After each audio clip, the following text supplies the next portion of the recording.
నమస్తే. శ్రీ గురుభ్యో నమ. శ్రీమాత్రే నమ. శ్రీమాత శ్రీ మహారాజ్ని శ్రీమత్ సింహాసనేశ్వరి చిదగ్నికుండ సంభూత దేవకార్య సముచిత ఉచిద్భాను సహస్రాభ చతుర్భావ సమన్విత రాగస్వరూప షాఢ్య క్రోధాకారాంక్షోజ్వల శ్రీమాత్రే నమ. మనకి తప్పనిసరిగా గ్రహాలు అనేటువంటివి చలనంలోనే ఉంటాయి కాబట్టి గ్రహ మార్పు జరుగుతూనే ఉంటుంది. కొన్ని గ్రహాలు తొందరగా మారుతూ ఉంటాయి, కొన్ని గ్రహాలు చాలా నెమ్మదిగా మారుతూ ఉంటాయి, కొన్ని గ్రహాలు మధ్యమంగా మారుతూ ఉంటాయి. అలాంటి గ్రహాల్లో కుజుడు 45 రోజులకు ఒక్కసారి ఒక రాశి నుండి ఇంకో రాశిలోకి మారుతూ ఉంటాడు. మరి కుజుడు మారినప్పుడు ఇబ్బందులు ఉంటాయా, లాభాలు జరుగుతాయా అంటే ద్వాదశ రాశుల్లో కొన్ని రాశులకి మంచిది జరగడం, కొన్ని రాశులకి ఇబ్బంది కలగడం అనేటువంటిది సహజ సిద్ధం. ఏ రాశి ఏ గ్రహం ఎటు జరిగినా కూడా కొన్ని రాశులకు మంచి, కొన్ని రాశులకు చెడు, కొన్ని రాశులకు మధ్యమంగా ఉండడం అనేటువంటిది ముఖ్యమైనటువంటిది. ఆ రకంగా చూస్తే మరి ముందుగా కుజుడు సంచారం వల్ల మరి ఏ రాశులు లబ్ధి పొందుతాయి ఏంటి అన్నది పక్కన పెడితే అసలు కుజుడి లక్షణాలు కనుక చేసుకుంటే కుజుడికి కోపం, గొడవ, ఒక రకమైనటువంటి వీరత్వం, సైన్యాధిపతి అంటూ ఉంటాం సహజంగానే. ఆ లక్షణాలన్నీ ఉంటాయి. కుజుడు బాగుంటే ఇవన్నీ బాగుంటాయి, మంచి ఉద్యోగాలు సైన్యంలో ఇట్లా ఉంటాయి. అలా కాకుండా ఉంటే కొన్ని యాక్సిడెంట్స్ ఇలాంటివన్నీ జరిగేటువంటి పరిస్థితి ఉంటుంది. అయితే వీటిని ఈ దృష్టిలో కనుక చూసినట్టయితే మరి కుజుడు బాగా లేకుండా ఉండేటట్టు అంటే మనం చాలా వరకు కుజుడు అనగానే మనం ఎంతసేపు కుజదోషం ఇక్కడి వరకే చూస్తుంటాం. కుజదోషం వేరు, అది ఉన్నటువంటి గ్రహాల స్థితిని బట్టి. అలా కాకుండా కుజుడు ఈ సంచారం మూలంగా ఒక్కొక్క రాశిలోకి వెళుతూ ఉన్నప్పుడు జరిగేటువంటి పరిస్థితి. అలా చూస్తే కనుక మకర రాశిలో నుండి మళ్ళీ ఆయన ఇంకో రాశిలోకి కుంభరాశిలోకి వెళ్ళాలి అంటే 45 రోజులు ఇక్కడ ఉంటాడు. ఈ 45 రోజుల కాలంలో మిగతా గ్రహాల వారికి, మిగతా రాశుల వారికి ఎలా ఉంటుంది అన్నది మనం చెప్పుకునేటువంటి ప్రయత్నం చేద్దాం. అయితే ఒకటి, కుజుడు బాగున్నప్పుడు భూముల విషయంలో వీటిలో బాగా కలిసి వస్తుంది అంటారు. రియల్ ఎస్టేట్ విషయాల్లో బాగా వస్తుంది. ఒకవేళ యోగించకపోతే, ఒకవేళ బాగా లేకపోతే వీటి వల్ల నష్టం వస్తుంది. కాబట్టి ఈ విషయంలో మనం జాగ్రత్త తీసుకోవడం కోసమే మనం చేసేటువంటి ప్రయత్నము కుజ సంచారం ఎక్కడెక్కడ ఉంటే ఎవరికి ఎలా ఉంటుంది అని చెప్పుకునేటువంటి ప్రయత్నం మనం చేస్తామన్నమాట. అయితే మొదటి 14 రోజులు తర్వాత అంటే మకరం నుండి కుంభంలోకి వెళ్ళినప్పుడు వేరుగా ఉంటుంది. కాబట్టి మొదటి 14 రోజులు ఎలా ఉంటుంది, తర్వాత ఎలా ఉంటుంది అంటే మకర రాశిలో ఉన్నటువంటి వాడు ఫిబ్రవరిలో కనుక చూస్తే మొదటి 14 రోజుల తర్వాత 15వ తారీఖు అప్పటి వరకు కుజుడితో పాటు ఉన్నటువంటి రవిగ్రహము కుంభంలోకి వెళుతుంది. అలా రవిగ్రహం కుంభంలోకి వెళ్ళేసరికి కుజుడు తన యొక్క శక్తిని అంతా కూడా ప్రదర్శించగలుగుతాడు. రవితో ఉన్నప్పుడు ఆ ప్రదర్శన ఉండదు కాబట్టి తన యొక్క స్వయం ప్రతిపత్తిని ప్రయోగించగలిగే శక్తి ఉండేటువంటి స్థితి మనకు కనిపిస్తుంది. కాబట్టి కుజగ్రహం ఈ 45 రోజుల వల్ల మిగతా ద్వాదశ రాశుల వారికి ఎలా ఉంటుందో చూద్దాం. తదుపరి రాశి వృశ్చిక రాశి వారికి కనుక చూస్తే 3లో ఉన్నారు. 3లో ఉన్నటువంటి వాడు ఆస్తి సంబంధించినటువంటి విషయాల్లో కుజుడు ఉచ్చలో ఉన్నాడు కాబట్టి మీకు రావాల్సినటువంటి ఆస్తి వస్తుంది.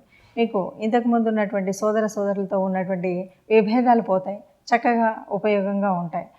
కుజుడు మాట్లాడేటువంటి తీరులో కూడా ప్రశాంతంగా ఉండడం వల్ల కమ్యూనికేషన్ స్కిల్స్ బాగా డెవలప్ అంటే గొడవలు లేకుండా, చికాకులు లేకుండా, బయట సమాజంతో మాట్లాడేటప్పుడు ఏది మాట్లాడినా ఒక విభేదంతో కాకుండా సమన్వయంతో వెళ్తారు కాబట్టి చక్కటి సమాజంతో సత్సంబంధాలు ఏర్పడేటువంటి పరిస్థితి అయితే ఉంటుంది. కాబట్టి వృశ్చిక రాశి వారికి మనకున్నటువంటి పూర్వీకుల ఆస్తి ఏదైనా ఉంటే అది కలిసి వచ్చేటువంటి పరిస్థితి ఉంటుంది. ఆస్తిది మనకు ఇది లభిస్తుంది అనేటువంటిది ఉంటుంది. ఆస్తి కోసం ఎవరైనా సరే ప్రయత్నాలు చేసేటువంటి వారికి ఇది కొనుగోలు చేయగలిగినటువంటి ఒక చక్కటి శుభ పరిణామం అని చెప్పచ్చు. మరి ఇప్పటి వరకు చెప్పుకున్నటువంటి దాంట్లో మీరు చూడగానే ఇది భయపడిపోయి అయ్యో కుజుడు బాగలేదు, ఈ 45 రోజులకు నాకు నష్టం అని కుజుడు అనుగ్రహం లేనటువంటి వాళ్ళు కానీ, కుజుడు తన నీచ స్థానంలో ఉన్నటువంటి రాశుల వారు కానీ అనుకోవడానికి వీల్లేదు. ఎందుకు అంటే మనకి ఇది గోచార రీత్యా మాత్రమే మనం చెప్పుకునేటువంటి పరిస్థితి. మీకు మీ జన్మజాతకంలో ఎలా ఉందో ఆ గ్రహాల యొక్క స్థితిని బట్టి, ఆ గ్రహాల దశ నడుస్తున్న దశను బట్టి, నడుస్తున్నటువంటి అంతర్దశను బట్టి, అంతేకాదు గ్రహాల యొక్క యుతి, దృష్టి, వీటన్నింటి యొక్క ప్రభావం ఉంటుంది. ఇవన్నింటిని దృష్టిలో పెట్టుకుంటే తప్ప మనకి ముందుకు వెళ్ళలేము. కాబట్టి ఏదో ఇలా చెప్పారు కాబట్టి ఇంకా నాకేమీ అంత అంటే ఏదో కుజుడు నాకు నిజస్థానంలో ఉన్నాడు, కుజుడు శత్రువులతో కలిసి ఉన్నాడు, ఇలాంటి భావన మాత్రం అస్సలు పొందకండి.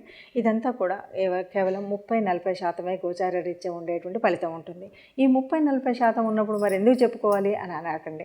ఎందుకు చెప్పుకోవాలంటే ఈ 30-40% అయినప్పటికీ కూడా మనకు ఈ నెల రోజులు ఆ ఇబ్బంది కూడా ఉండకుండా ఉండాలంటే రాబోయేటువంటి ప్రమాదం ఏంటి, రాబోయేటువంటి లాభం ఏంటి, రాబోయేటువంటి స్థితి ఏంటి, రాబోయేటువంటి ఈ స్థితిగతులను తెలుసుకొని దానికి కావాల్సినటువంటి దేవత ఆరాధన కానీ, గ్రహ అనుకూలతకు చేయవలసినటువంటి పనులు కానీ, పూజలు కానీ చేసుకుంటూ, లేదు కోపాన్ని కాస్త నివారించుకోవడం, లేదు ప్రయాణం చేసేటప్పుడు కాస్త తగు జాగ్రత్తల్లో వెళ్ళడం, ఇలాంటివన్నీ నిర్ణయాలు తీసుకుంటాం. కాబట్టి ఈ నిర్ణయాల కోసమే మనం ముందు జాగ్రత్తగా ఈ విషయాలు చెప్పుకుంటూ ఉంటాము. అలా చెప్పుకుంటూ మరి ఏం పరిహారాలు చేద్దామో చూద్దాం. కుజగ్రహం అనగానే ఇది భూగ్రహం. ముఖ్యంగా కుజగ్రహ దోషాలు ఉన్నప్పుడు మనం మంగళవారాలు పూజ చేయడము, అలాగే కుజుడికి అధిపతి అయినటువంటి వాడు మరి సుబ్రహ్మణ్య స్వామిని ఆరాధించడం, ఇవి చేస్తాం. గ్రహాలు అంటే కుజుడు మనకు యోగించకపోని ఈ 45 రోజుల కాలం కనుక మనం సుబ్రహ్మణ్య స్వామి ఆరాధన చేసిన, ఏదైనా సరే ఎవరికైనా దానం ధర్మం చేసేటప్పుడు కందిపప్పు ఇలాంటివి దానం చేసిన, ఎర్రటి వస్త్రాలు దానం చేసినా మనకు అనుకున్నటువంటి ఫలితం ఉంటుంది. అయితే ఇక్కడ మహాదశ అంతర్దశలు కూడా వీటికి కనెక్ట్ అయినప్పుడు ఉండేటువంటి పరిస్థితి ఒకలాగా ఉంటుంది, లేనప్పుడు ఒకలాగా ఉంటుంది. అలాగే ఇప్పుడు మనం చెప్తున్నటువంటి దానికి త్రికోణాధిపత్యం ఏదైనా వచ్చినట్టయితే వేరేలాగా ఉంటుంది. అంటే 159 లాట్స్లో కనుక కుజుడు ఉన్నప్పుడు మంచి చేస్తాడు. ఆ మంచి చేసేటువంటి పరిస్థితి వేరేలాగా ఉంటుంది. ఈ మంచి చేసినప్పుడు కుజుడు అనగానే భూమికి సంబంధించినటువంటి వాడు, మంచి అంటే ఏదైనా డిసిప్లిన్కి సంబంధించినటువంటి కొన్ని ఉద్యోగాలు ఉంటాయి, అంటే రక్షణ విభాగానికి సంబంధించినటువంటి ఇటువంటి వాటిలో ఉన్నటువంటి వాటిలో ఎప్పటికే ఉన్నట్టయితే మంచి ఉపయోగాలు ఉంటాయి, మంచి వృద్ధి ఉంటుంది. అలా కాకుండా ఇప్పుడే తెచ్చుకోవాలి అన్నటువంటి వాళ్ళకి ప్రయత్నాన్ని చేస్తే కనుక మంచి ఫలితం ఉంటుంది. అలాగే భూముల వల్ల, రియల్ ఎస్టేట్ వల్ల మంచిగా కలిసి వచ్చేటువంటి పరిస్థితి ఉంటుంది. అలా కాకుండా ఉన్నట్టయితే కొద్దిగా గొడవలు, గోళ్ళు, చిన్న పని చేసినా కూడా ఏదో ఒక దెబ్బ తగిలించుకోవడం ఇలాంటివి కూడా ఉంటాయి. కాబట్టి ఇక్కడ మనం చేయవలసినటువంటిది ఏమిటి అంటే, ఇప్పటి వరకు విన్నటువంటి దాని మూలంగా మనకు అనుకూలించేటువంటి గ్రహం అయినా కాకుండా తప్పనిసరిగా గ్రహ అనుగ్రహం పొందాలి. కాబట్టి కుజ ఆరాధన ప్రతి మంగళవారం తప్పనిసరిగా సుబ్రహ్మణ్య స్వామిని ఆరాధించడం, అలాగే మనకు తోచినంత వీలైనంత ఏదైనా పేదవాళ్ళకి దానం చేయడం అనేటువంటిది, ముఖ్యంగా కందిపంపుకు సంబంధించినటువంటిది. అది కాదు, ఇదేది కాలేదు అంటే కనీసం మనం గోశాలకు వెళ్ళి గోశాలలో గోమాతకి గోగ్రాసం ఇవ్వడం లాంటివి చేసినట్టయితే మనకు ఈ గ్రహం వల్ల వచ్చేటువంటి అననుకూలత ఏదైనా ఉంటే పోతుంది. శుభంగా అనుకూలత వల్ల వచ్చేటువంటి శుభ ఫలితాలు మాత్రమే వస్తాయి.